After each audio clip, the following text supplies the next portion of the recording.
and we have got a fantastic show for you. Oh, I love this one. It's live at 5 though. Yeah. It's live at 5. I haven't done live at 5 for ages.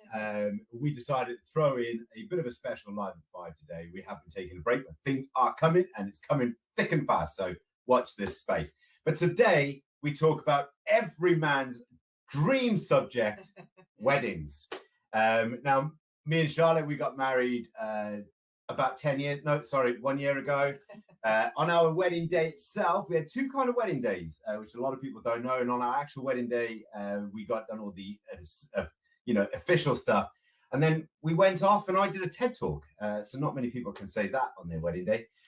But we then had a second day, an actual service, which was our day. It was our day to celebrate our relationship, our families coming together, those around me that we loved. And actually, it was how I always say, it was the day we officially tied the knot, because we had a celebrant wedding where we'd done a hand fasting ceremony, which was absolutely perfect. It really was absolutely perfect. And we were, of course, the mere guests of the show. The real star was the lady who performed everything. And we absolutely adore her. And we've got her here as a guest today. I think it's time to bring out the incredible Jane Graham from Create Ceremonies. Hello. Oh my goodness me, what an introduction. Yeah, right, I know. Jane, it is lovely to have you here, and welcome back on the Live at 5 Big Red Sofa. Listen, it's been brilliant, right? I mean, we have been married now nearly a year, and still we have people talking to us about how special our wedding day was. And I do say that you know, besides all the organization and everything else, that kind of builds up the body of it. But the actual ceremony itself is what people they love it, they get involved. And ours was a very personalized event which you created. Tell us a little bit about, you know, how that all started before we bring out your amazing guest. Well, firstly, I need to correct you on one thing. Your wedding day is most definitely about you. Definitely about you and not about me. So although I'm saying an awful lot of the words, everything that I'm talking about is your story. So it's everything that's encapsulated within your wedding day is about you. So it's, yeah, I might be the conduit, if you like, but it's definitely your day, and that's really important. Right. So in terms of the spotlight. I say a fair bit. To jump in there, Jane, because you're the one that made it so special, and there was more. So the title of today's show is literally "Why to Use a Celebrant," and I knew from the start that I wanted to use a celebrant for, you know, personal reasons or whatever people think, but I didn't quite know how what level you went to make sure that you knew about us as a couple, where we met, all the little bits and bobs that you kind of put in there, like secret letters and so on. And we'll probably come on to that later on in the show. But you really take time to get to know the couple and make it bespoke for them. So tell us a little bit about that. Right. So, I mean, every celebrant will do it differently. Every celebrant has a different personality. They all approach things differently. I have my own way of doing it. People that have trained through the same organization of me will have similar backgrounds, if you like, in terms of how we pull information together, but how we then do it on the day will be different, because it's also encapsulates our personalities, if you like. But for me, the most important thing is to create a relationship with the couples that I'm working with, so that I truly understand what it is they want for their day, so that it's everything that's there is reflecting them. So it's not a cut and paste. It's not this is what you want, that's what you're getting. It's really spending time to get to know each couple personally and what they want, because some people will really not want to be speaking very much. Other people will be very much more happy to be vocal. Some people will really want to go down a very spiritual route. Other people will be kind of go, no, want nothing to do with any kind of spirituality. We want lots of laughter. Most people that work with me want laughter. Most people want informality and relaxation and lots of joy. So if anybody's looking at the photographs on my website or any photographs I share, then there will tend to be people laughing their heads off, because everybody's story has got amusing things in it. You know, if you look back at the points of how you met or how I met my husband, or everything that goes on there, there's always humor in it, and it's playing on those things, how you may or may not have met, how you did or didn't like each other, all of that, how it's amazing that we get together, we find each other and we get together, you know, and when we do, how incredible is that, the strength that comes from those connections. You shared our story rather directly there, because for any of you that don't know me and Charlotte, when we first met, we didn't like each other, but we won't go down that road at the moment. So obviously we were a newly wedded couple, you know, we had the whole service, but you also do, we've got a very special guest sitting patiently in the green room, supping on her gin and tonics, eating all of our custard cream biscuits. I know what she's doing. So tell us a little bit about your guest, and then we'll bring her out, Jane. So our guest, is a lady who I did a renewal of vows for ceremony about 5 years ago. So obviously her husband, I think he's watching the football, but which is all very good. So this lady is Liz. She was, we did a fantastic, to my mind, fantastic renewal of vows ceremony in a hotel in Usk, in the Glenaravan House Hotel.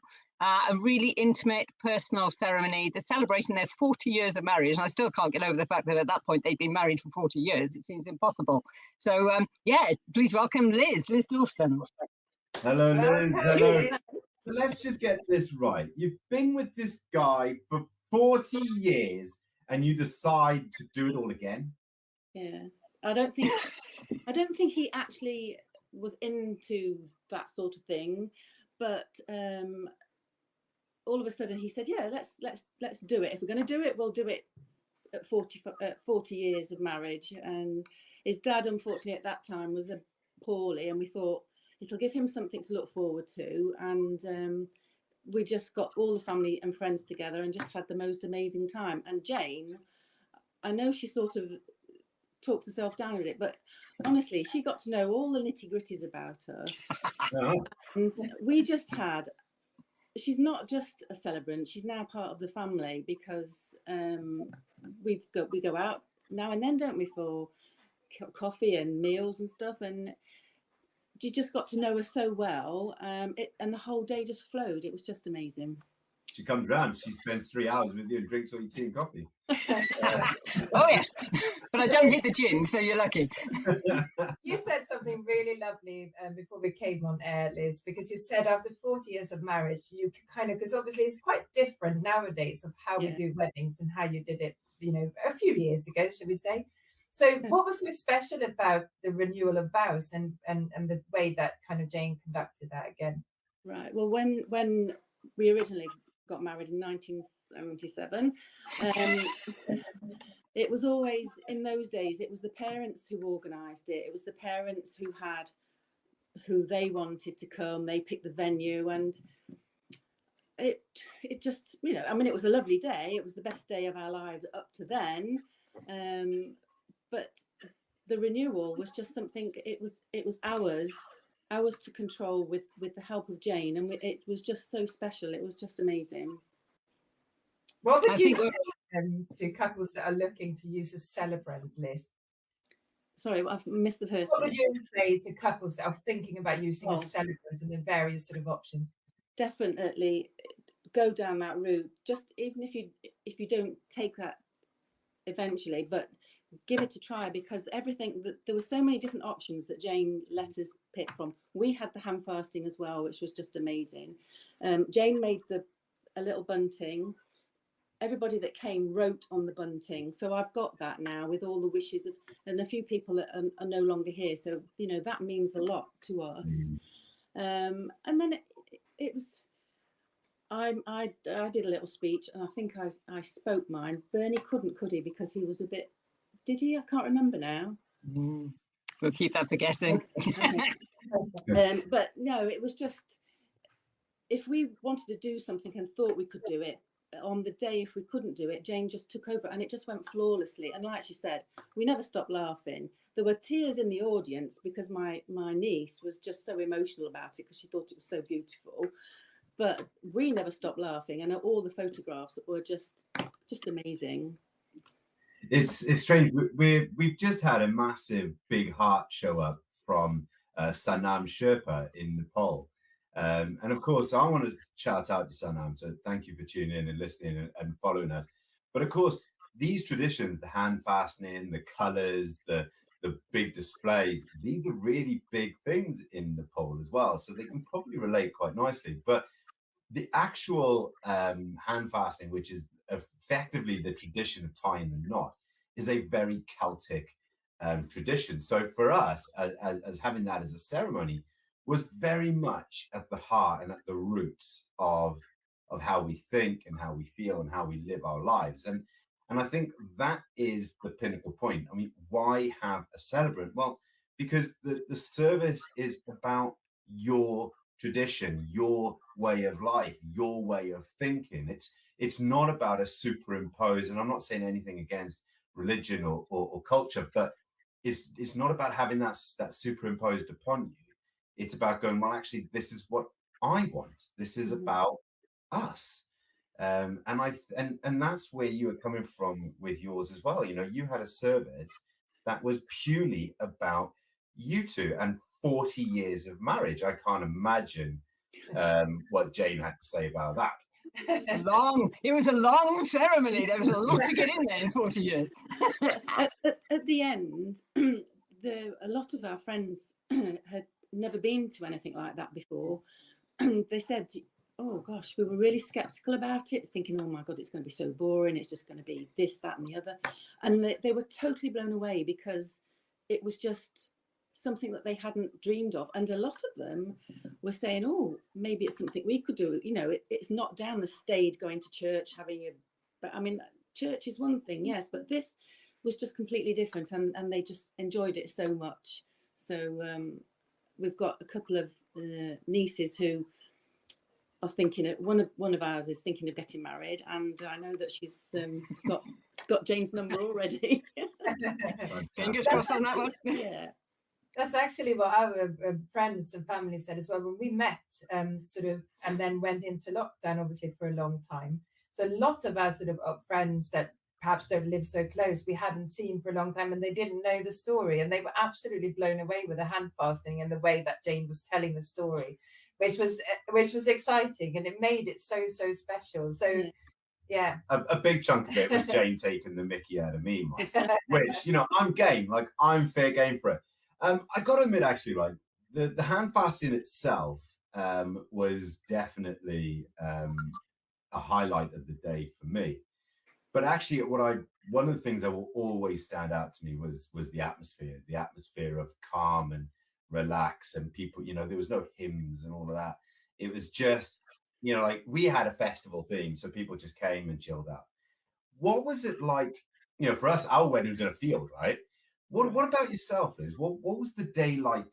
You know, what kind of theme did you have? Because the point of going with this is I just want to see, because Jane very much integrates into that, and she came as part of the theme. You know, she was the festival kind of head of the festival, and so she really integrated herself. What about yourselves? What was the kind of feel? I don't think we had a theme really. It was just, it rolled from the beginning. As soon as we walked through the door, our song was "You to Me Are Everything." So we had that playing. Yeah, we had that playing as we walked in, and that's just sort of, everybody's going, oh, I remember this song, and they started singing it, and then it just sort of rolled out. We didn't have I mean, that sounds amazing, having a festival theme in a field, but obviously we're quite a bit older, and our parents and friends were a bit older, so it was just, and it was October as well, so you know, we had to be a bit mindful of the weather, although it was a beautiful day when we got married, and it was a beautiful day when we did our renewal. So it was just. Brought the sunshine with you. Brought the sunshine with you. Funny enough, actually, we celebrate on the day of our wedding. Was it someone's 39th wedding anniversary? Yeah, it was. So someone was actually celebrating their 39th or 40th wedding anniversary there as well. So yeah, we kind of made it a bit of a joint thing. Jane, I think one of the things that's important to note is that Liz's renewal of vows was in a hotel. So it's in a licensed wedding venue in a beautiful library. I love the library there. It's a really small, intimate venue. Yeah. And it was all, the flow of it was all about family. So it's all about embracing the family and the closest of friends. So I will have mentioned Liz's ceremony to you when we started talking about hand fasting, because the theming for the bunting that Liz mentioned earlier was started off from talking about Tibetan prayer flags, and an interest in that from their travels, and they had bunting as a theme on their on the invitations.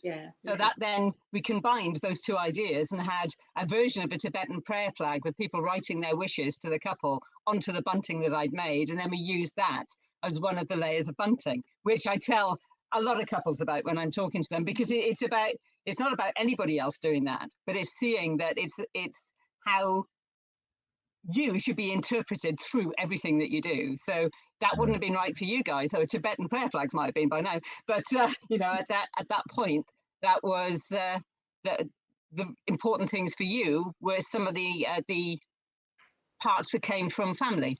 So we had the red ribbon that was coming from your family, and so it's kind of like although you know, some people have a definite theme to their day, other people are in a more traditional, if you like, venue, but it works perfectly well wherever you are, because it's all about what you want that day to be. And as a celebrant, I bring the energy and I create the atmosphere that you want on your day. I can just imagine you in a library, Jane.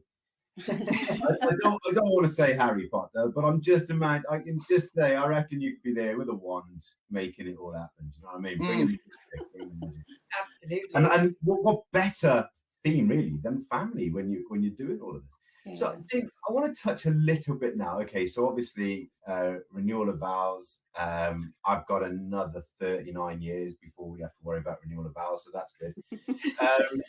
You also do obviously, you know, newlyweds, which was lovely. It was absolutely perfect. But you do other ceremonies as well, don't you? You don't only just do hand fastening as well. So tell us a little bit about some of the ceremonies. There's a whole host of rituals that you can include within a ceremony if you choose to. Hand fasting is one of them, traditional pagan ceremony, and you get things like jumping the broom, which fall into that kind of category as well, which some people have heard of living over or living below the broom, which has particular connotations in some areas of the world. But that's a tradition that's followed in a lot of different areas and different countries, and people have their own interpretations of it in each of the different countries you go to. But the basic premise of it is that you have a new broom to sweep away any history before the couple got together, any evil spirits, any negativity from the path of their new life together. And it's starting off everything with a clean sheet, if you like, with a new broom. Everything is clean and starting a forward step together.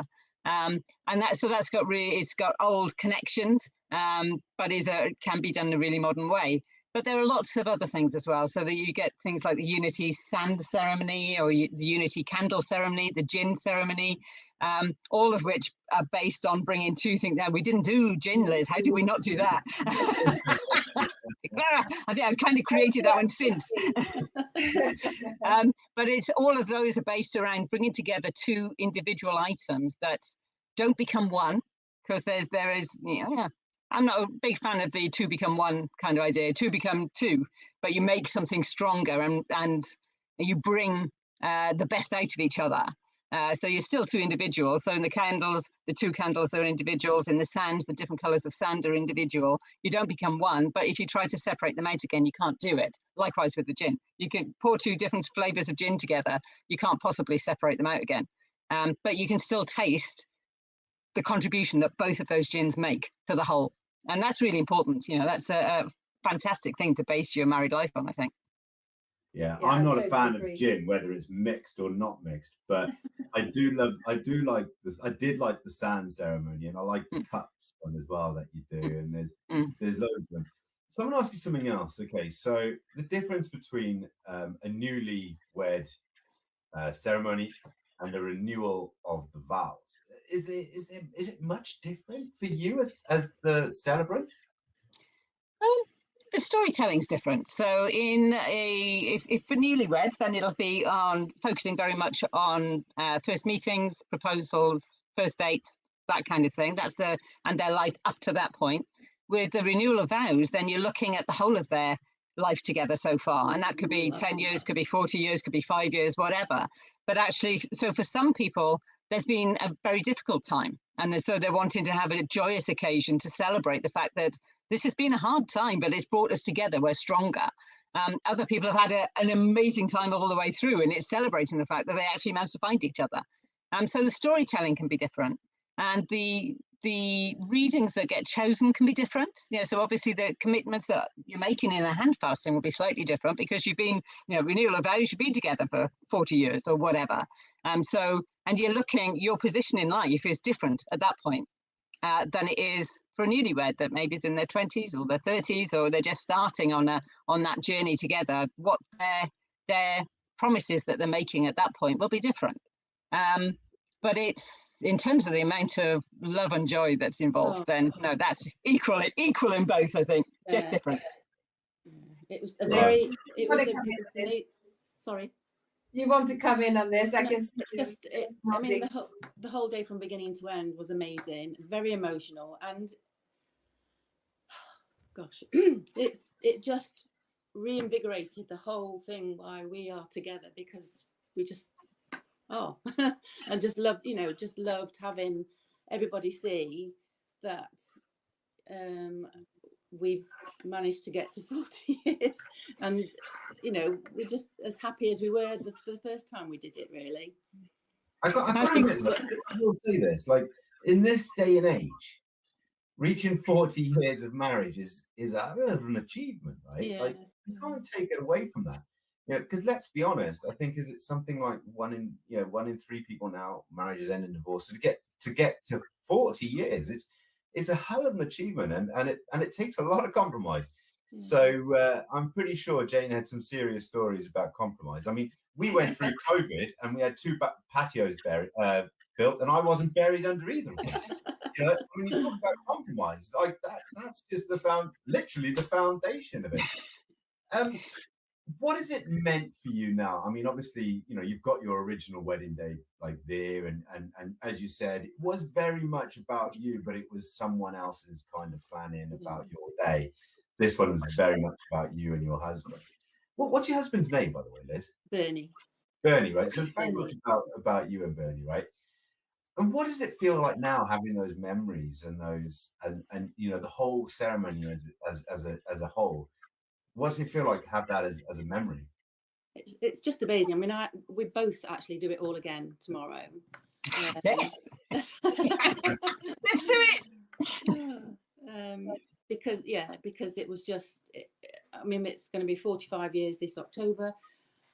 So Bernie's going, maybe we renew them again when we get to 50. And I'm like, okay, just imagine how we're going to look at 50. Oh my goodness me. But no, it's just, it's going to sound soppy, but I mean, we love each other to bits, but this just made it much more closer knit, and to prove to everybody else and show everybody else how you can get through things. It's not been a bundle of laughs some of the time. I've been poorly, Bernie's been through things, but you get through that, and you don't use that as an excuse to say bye-bye. You get through it, and we just enjoy life now. Every day is a good day. I think there's not buried him under the patio. No. I don't admit it. So, Jane, what about you? What's it like knowing that this is what you create? These memories, these emotions. What's it like to know that you have a part of that?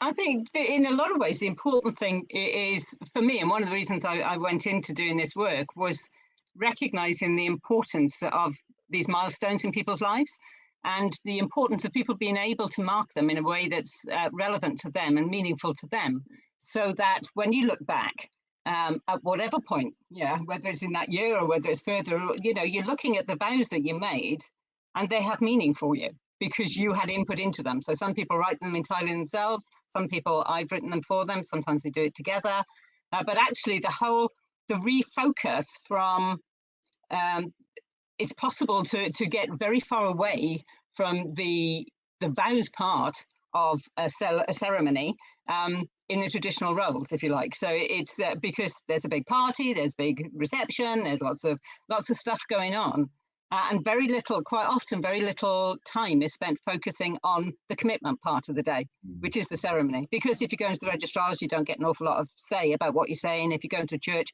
you don't get an awful lot of say about what you're saying. So that's kind of taken out of your hands, and that's not, you're not making commitments that are directly applicable to you a lot of the time. So I think when people are doing a celebrant-led ceremony, then the commitments that people are making to each other are ones they've chosen to make, because there are no restrictions on what you can or what you can't include, or the way that you should do it, the way that it has to be represented. You know, I've got to say it this way, you've got to say it back. There are lots of different ways of doing it, so that it becomes a really solid foundation for people's lives, you know, and then you go back to it. You know, so I couldn't find my legal wedding ceremony vows now if you asked me, you know, and I wouldn't be able to tell you what they were. But I can find the ones that I made in my Buddhist ceremony, because that's my wedding day. You know, that was the day that really represented me. And I think it's that same thing, that actually the point you go back, yes, so all the trappings are lovely. You can do 1,000,001 different things within a wedding day, within a marriage, you know. But I think it's that focus for me, the ceremony. Yes, it's great fun.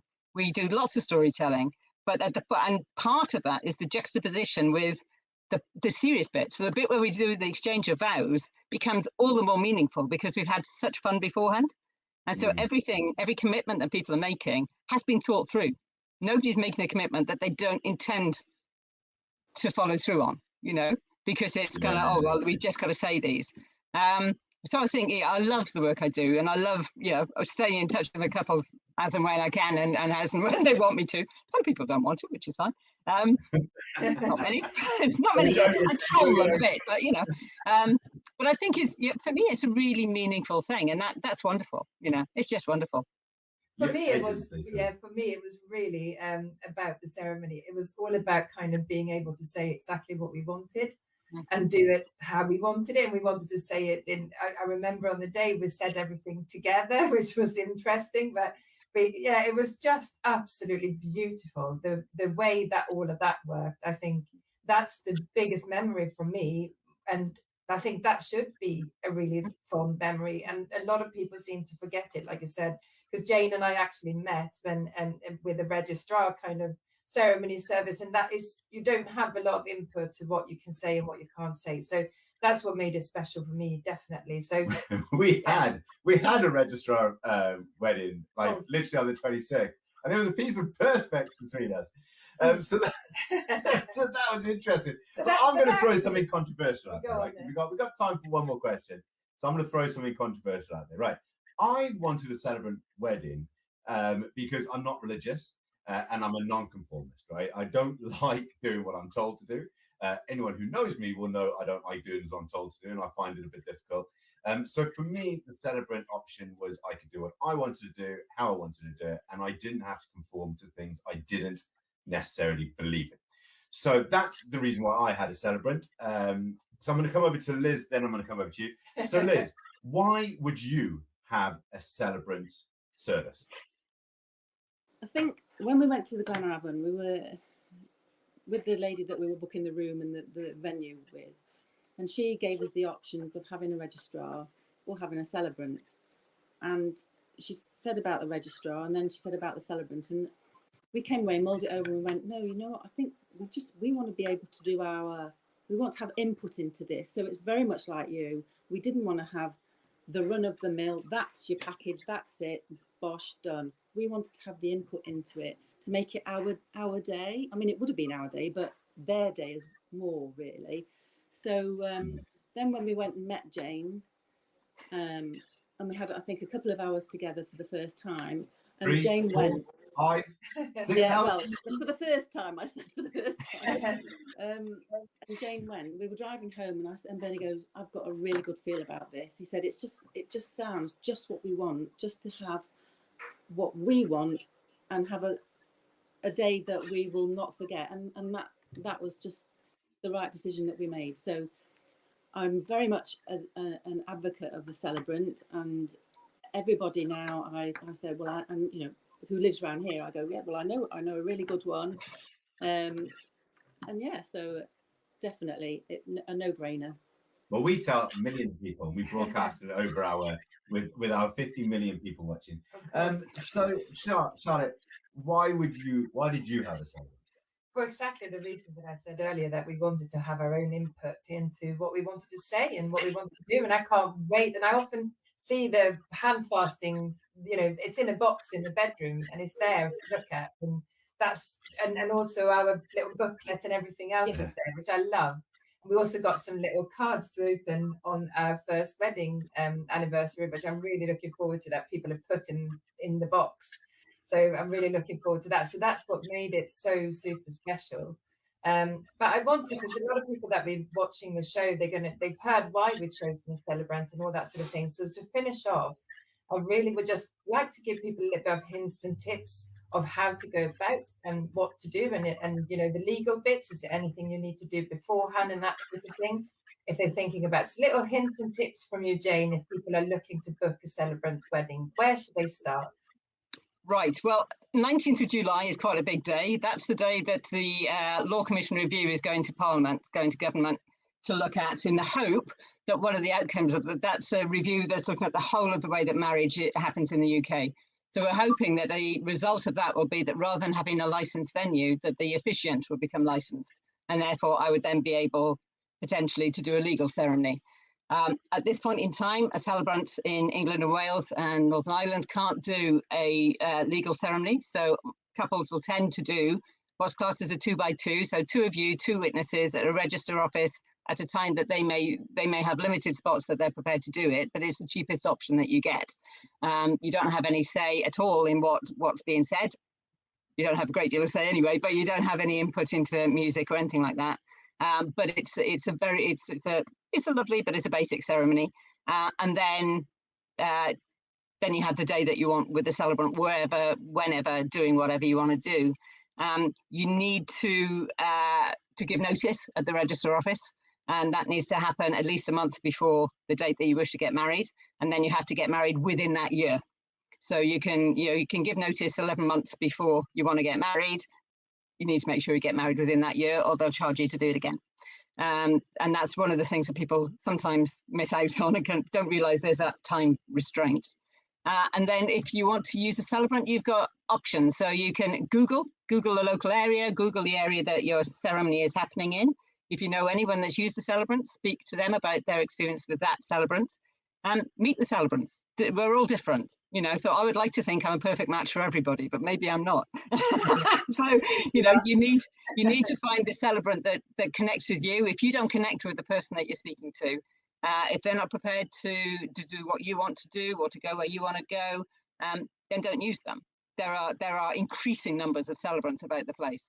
And we're all different. My strapline is so much more than just a celebrant, because I bring my stage management background in with everything I do. So I'm there early and I leave late, because I like to support the whole of that process from before the couple get there to when they're going in to eat. That's normally the point I go. I include in working with the photographer and doing all the rest of it. But yeah, so it's kind of take your time, do it as early as you can, because we get booked up. But spend time, have a chat. Especially at the moment. Well, listen, ladies, I know Liz has to bolt off. I know, Jane, you're a very busy lady, so we're not going to keep you for any more of your time. But I do want to say a massive thank you to Liz. Congratulations for hitting 40. Now, congratulations for hitting 45. Personally, I don't think you look a day over 30. Jane, it's absolutely lovely having you as a guest, as always. And if anyone wants to find Jane, you could do so at Create Ceremonies, or of course, if you go to the best business directory in the world, which is of course Sina Bound, you will be able to find her there. So the dog has come because she's impatient. I'm going to see you soon. We will see you right back here for another show of Live at 5.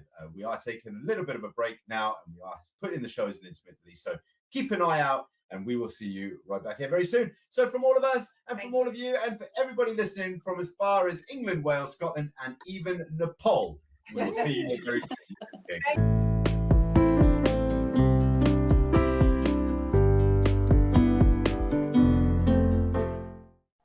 Hello everyone and welcome to another Meet the Member special today. You guys have been very lucky and had lots of our members come in and say hello today. We have the lovely new Senior Bounds member, Christopher Robertson. Christopher, welcome to your live Meet the Member today. Please share a little bit more about yourself. Thank you very much, Deanna. So I'm Christopher Robertson, and I joined Sino Bounds a little while ago, and I run an intellectual property consultancy.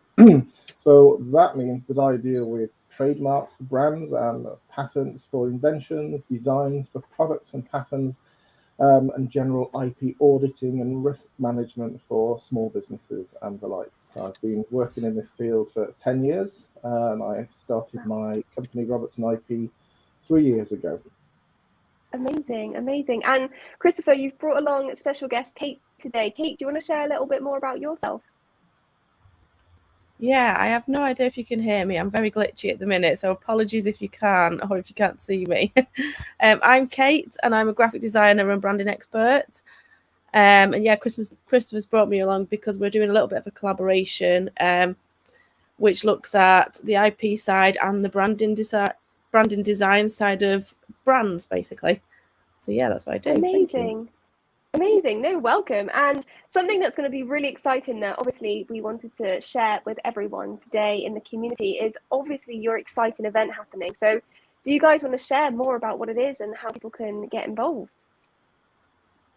Yeah, absolutely. We are going to be presenting a webinar later this month, and it's hosted by the Small Business Research Foundation. Well, I've forgotten the name of the organization, but it's going to be about branding, about intellectual property.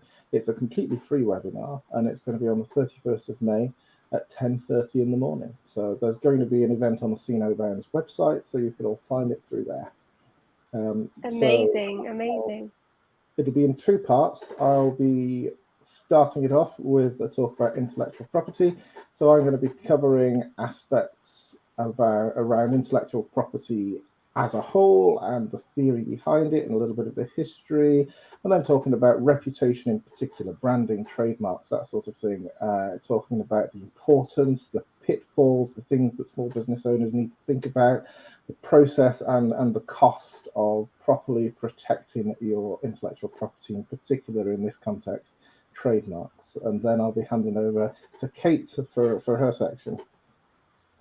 Yeah, and then I'll be talking about building your brand from scratch to make sure that it can fulfill all those things that it needs to fulfill to be able to be classed as intellectual property, to be trademarked and protected in the correct way. And it's just looking at all the different aspects that you need to make sure that when you've developed a brand, first of all, that it's the best brand that it can possibly be, that it reaches the right audience, and that it helps your business grow, and then that it meets all the criteria for you to be able to protect it. Because there's no point in protecting a brand that doesn't work for you, or for a brand that you might change a year or so down the line. It's all about, we're basically going into getting it right as soon as you possibly can, and saving yourself from all the things that myself and Christopher have probably seen working in the fields that we do, and people who have kind of come to us after something's happened and they go, I've lost a website, I've lost a domain, I've lost a business name, and I've lost an entire brand that I've built. So we're here to basically show how to do it the right way so that you can protect yourself in the future. Amazing, amazing. And I think as well, you know, the fact that it's a free event, you know, people can come along and just hear the amazing things that potentially can happen now or in the future. They can kind of get a sense of who you guys are as well and what you guys offer. But equally, you know, it can just kind of create those little light bulb moments. I know, you know, sometimes you're not necessarily thinking of something, but maybe down in the future, or something that might just spark something that creates a new idea or a new kind of way of thinking, you know. So what about for people that are maybe on the fence? They're not quite sure if it's something for them. What can be something that maybe they can take away from the event, or sort of people that are maybe on sort of not knowing if it's sort of that's something that they want to kind of commit to? Absolutely. So a lot of people, when they're starting a business, have so many things to think about. It's really difficult and exciting time. And perhaps intellectual property and the importance of branding aren't the first thing on their to-do list. Perhaps they don't need to be, but it's got to be something that you start thinking about early. And if I could give an example from my own experience, somebody came to me a little while ago saying that they had received a letter from another company saying, "You've copied my logo, you need to stop doing it." Right. And this was the first time that I had dealt with this particular person. They hadn't contacted me before when they were establishing their brand, establishing their logo, and looking at the face of it. Yeah, there was a similarity, not a deliberate similarity, but that doesn't matter when it comes to intellectual property, certainly not with trademarks. And in the end, rather than go to the expense of sorting it out, coming to some kind of agreement, fixing the problem, they decided they would just have to change everything, take the website down straight away and start from scratch. Whereas if they'd come to somebody like myself, someone like Kate, from the beginning, they'd have had their own unique brand, which was not similar to somebody else's. They'd have had the clearance searches done so that they knew they were in the clear, that we checked the trademark database to make sure there wasn't anything too similar, and it would all have been sorted without them having to take down an already established website, an already established logo, because they couldn't use it anymore.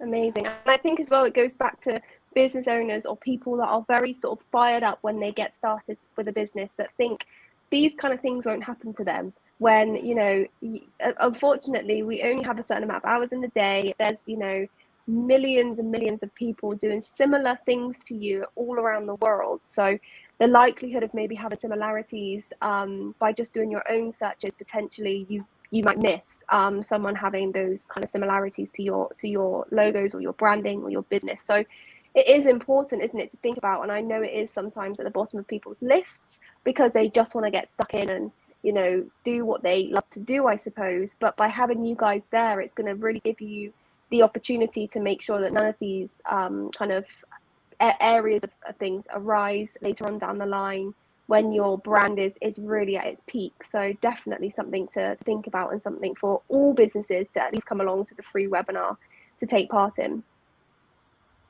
Yeah, absolutely. I'd say as well with branding, I know a lot of people sort of overlook, and especially the, you know, the protection side of it. And all I'd say is, think, if you started your business this much higher, all of that money that you could have left on the table from selling your services will be in your pocket, in your bank. So, yeah. and people make these snap impressions, and if they see your brand, if you're not coming across in the right way, they will have a perception. And the job of a brand is to make sure the perception that your customers have matches the reality. Because you might have this amazing product or service, and if your brand doesn't show people that, they're just going to scroll on by. The world is far too fast-paced. And once you get there, blooming protect it, you know, lock that thing down, because that's going to work for you. So it absolutely is something people need to look into. Yeah, definitely. Like you say, it's just being able to know the safety of your business, not waking up one day and someone creating exactly the same thing, or, you know, someone pretty much just almost taking your entire business, not maybe the skill set that you have, but the identity of it. And that equally goes hand in hand, doesn't it, to the businesses that, especially when you get bigger and bigger and bigger and you're trying to hit that peak point. One of the key things is people out there trying to do exactly what you're doing, or claiming your identity to create their own sort of success. So definitely is something important. And, you know, thank you for sharing the event onto the Senior Bounds website. I will be booking on for sure, because I think it's always important to educate yourself. But for those of you watching, please do head over to the Senior Bounds website at the bottom of the screen. Under our event section, as Christopher has mentioned, it's a free event to come along to. Please, Christopher, remind us of the date and time before we finish this live call today. But yeah, definitely something to get in touch with. Well, thank you very much, Deanna. Yes, so the event is going to be on Tuesday, the 31st of May. It's going to be at 10:30 in the morning. It'll last about an hour. You'll have a chance to ask questions and so on if you like. And of course, get in touch with either Kate or myself at any time if you have any questions.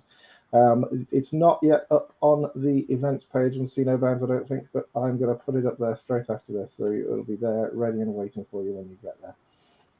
Amazing, amazing. And yeah, guys, keep checking the events page. We always have really great things happening from all of our members. So it's a great way to stay connected with people and learn from each other. That's something that's really, really important, that people, you know, when they're offering a free event, it's your opportunity to learn, connect, and just get an understanding more from either your business or from a business perspective. So definitely watch out for that. If you're really eager and you want more information, I'm sure if you comment in the chat bar below, I will pop the event link as soon as Christopher's made it live, or I can direct you. I can send you directly to Christopher for him to be in contact with you if you need any further questions. So, thank you both for being our special members today and having Meet the Members live special. I hope you've enjoyed it, and we've enjoyed having you as a guest. I'm sure you'll be on again at some point, sharing more exciting things. If you guys have any other questions that don't involve the event, please feel free to get in touch with Christopher. All of his information is on the See No Bounds directory as a listing as one of our members. So please feel free to get in touch with him. He'll be more than happy to assist you or help with any questions you might have. But thank you both for being our guests today. Thank you, Deanna. Thank you very much. Thank you. Everyone else, enjoy the rest of your day. I will see you at 5 o'clock for our special live at 5. Due to illnesses and personal circumstances, we weren't able to do yesterday, but we have a live special happening this evening. Christopher and Kate, it was lovely to see you again, and I will see you guys soon, I'm sure. Everyone else, I will see you later. Bye, everyone. Bye. Bye. Bye.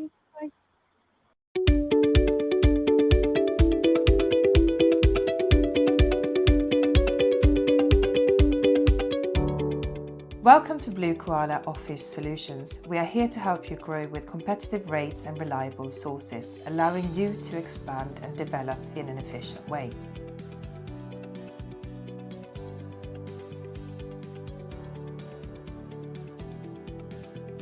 Why do you need a virtual office address? Perhaps you're working from home, but you don't want to use your home address. You may be an expanding business and are looking to attract businesses in Newport and/or Cardiff.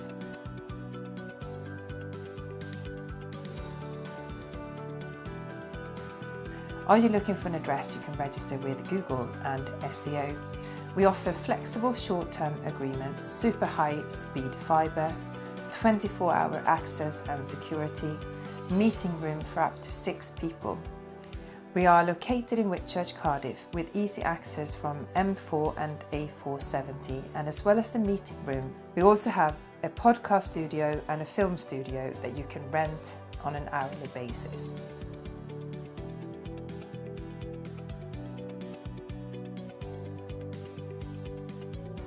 We have created a cozy hidden gem where businesses can come together to brainstorm, as well as having a professional environment. So if you would like to find out more, get in touch. info@bluekoalaofficesolutions.com.